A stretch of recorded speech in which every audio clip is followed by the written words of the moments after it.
Whoa. Just a bird. Just a bird. Oh, I'm so sorry. I've just been on a little... Until Dawn was a pivotal moment in the story adventure genre and has since gained a bit of a cult following.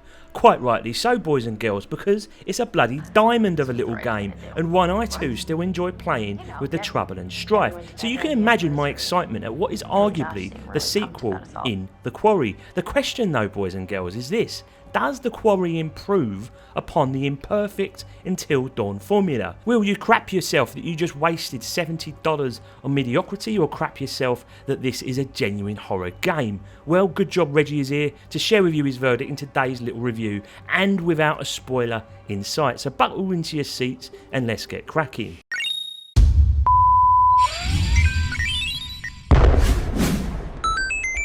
The Quarry very much places you as a teenager in a movie style pick your own adventure, where there are various QTE events, that is quick time events for you nerds, and you're able to select these QTEs and they in turn will shape how your story plays out.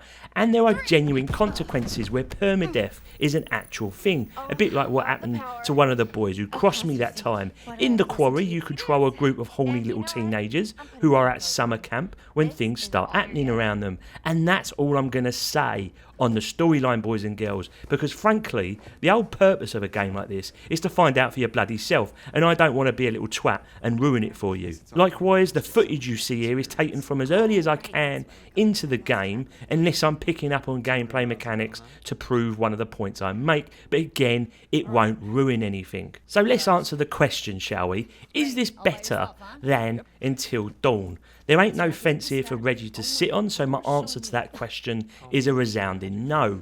Likewise, is The Quarry worth $70? Again, it's another resounding no. We got inflation to contend with, boys and girls. Not buy bloody $70 games, but before you switch off and dismiss this game, you might just find there is something in here for you to invest in when it goes a little bit cheaper than it currently is. Now, the characters you control, much like Until Dawn, each have a unique personality. I think the writers and indeed the actors have done a wonderful little job of bringing this to life, because it truly does feel like everyone is different, with varying traits such as teenage bravado, insecure emos, or slutty little actions.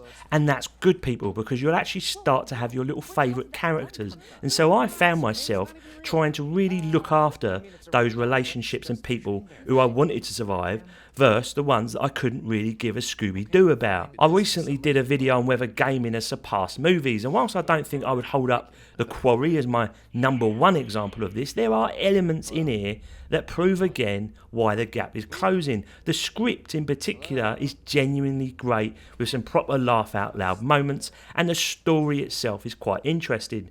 But this is where my first big issue comes into play, and that, my dear friends, that is the relationship that you have with the bloody story itself.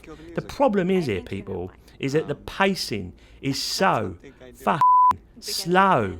Watching the paint dry on a fence that was completed by a sloth seems decidedly quicker.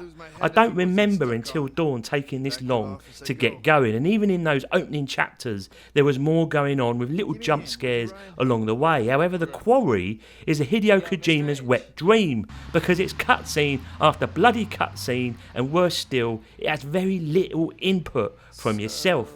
I feel like the first few hours could have established character and story in half the time it took, and it just felt like there was more filler in here than in Kim Kardashian's arse. Now, the story nature of these games means that there's a lot of watching. I totally get you can't complain at a story-driven game for having lots of story moments, but the balance, it's all wrong, people. I had a quick check myself, and I had spent almost 4 bloody hours until the good shit even started happening. That's 4 hours I would never get back, people, but Reggie did it for you, didn't he? So you are most welcome. I think many people here is going to switch off before they even get to the good stuff, and I just wish they took inspiration from, say, a game like Detroit Become Human, where the pacing and balance seems far more on par. This game was a good mix of interaction and actually doing stuff whilst having those story moments presented to you. But the Quarry has a big identity crisis. Does it just want to be a movie, or does it want to be a game? A part of me thinks they should have just made the whole bloody thing pre-rendered and release it on Netflix as some sort of special, and I actually think it would have been just as enjoyable as this game. And because of that, I started to care less and less about my characters. I almost willed them to get hurt or something bad to happen to them just so I could wake myself up. It's a real shame, people, but for me, it's the biggest criticism of the game I have. As for the actual gameplay itself, it's piss easy, people. The QTEs don't seem anywhere near as difficult as Until Dawn, with simple inputs along the way that even a toddler could bumble their way through. Likewise, I feel there are just unfair decisions that you need to make. They feel more like luck than actual skill. As an example, there might be a handle you need to turn. Do you turn it fast to ensure quick escapes? Or do you turn it slow as not to make a noise? Now, both are, in my eyes, a good answer, and so you are picking your choice based on sheer randomness versus actual clues in the game, and that for me is where they should have thought more about the decisions that you actually have to make. There should be a lot more clues in the environment itself, or indeed in the long ass cutscenes, as to imply what the correct choices should be. Also, this very much felt like a walking simulator at times. You walk from one bloody cutscene to the next. I wish in these gameplay moments that there was far more interaction in the environment around you or with the characters to help increase the relationship with them. Because of that, you really do feel like a passenger sitting on a tortoise's back as you move slowly to the next chapter. As for the graphics, it's a mixed bag. You see, at times, it's an absolute looker. The animation is quite something, people, in particular on the facials. That's what she said.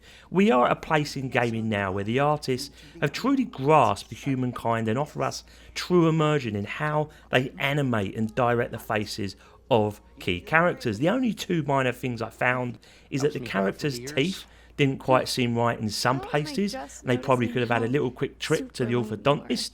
My second minor gripe was a character's head will follow where you look in the game. You can almost break their neck if you look far enough to either side. The motion capture is very solid, however, the textures are wonderful and the lighting is very good. Now, a game like this obviously has a lot of dark scenes, so on a PC at least, it is crying out, people, for HDR implementation.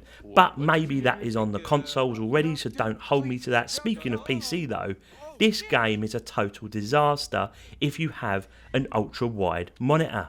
Artistically, they've gone down the letterbox route, and I'm okay with that, boys and girls. That's not my issue, but if you flip to ultra-wide resolution, you get the black bars at the side of the game, and you get them also at the top and bottom as that letterbox, and it's such a baffling move by the developers for a game that is basically played out in 21:9. Likewise, the graphics do seem to push even the meatiest of rigs at times. As you know, Johnny Two Shoes supplied me with an RTX wink wink 3080, and on ultra settings my game will bumble around from 60 frames down to 30 frames, and that's on a 4K screen, of course, but it depends really on what is happening on screen. I just think a bit more optimization was needed here. But overall, people, the animation and graphics combine to provide you with a very believable and engrossing game once you get past the monotony. Finally, we get to sound. Now, I've touched upon the acting already, and the delivery of certain lines is bloody awesome, and those involved in the acting of key characters deserve a lot of credit here. The music is crafted superbly, cutting in and out at the right moments to build tension, and then suddenly ramping up to give you that little jump scare along the way. However, unlike Until Dawn, I never really once shit myself. I do wish they added more sound effects, if I'm honest, as I always feel this could help even more with tension. What they do have here is a well-crafted little sound machine going on, but there are times I just wish I could hear more variation. Again, to enforce the point I made earlier about the environment being more real and having that more interaction to go with it. Perhaps offering clues as to what decision you need to make when it approaches itself. However, that's a minor criticism and certainly doesn't detract from what is a very good job here. So overall then, the Quarry is a mixed bag of stones. It for me doesn't have the sharpness of Until Dawn, and I actually found it less scary overall. At times I just wanted the torture of monotony and slow pacing to end, and I just wished for some action. And therein lies the problem. You should be apprehensive, people. You should be tense. You should be nervous. It's a bloody horror game after all. But not in the Quarry, because Reggie's eyes were beginning to bleed from bloody boredom. When the game goes on sale at maybe $40 or so, it might be worth taking the plunge. Overall, it's a tidy little game, but other than fancier graphics, it's a real shame that it didn't build upon and progress further the excellent Until Dawn. And that, my friends, is probably the answer that you need to hear. But that's just Reggie's opinion. So until next time, people, have a bloody good day.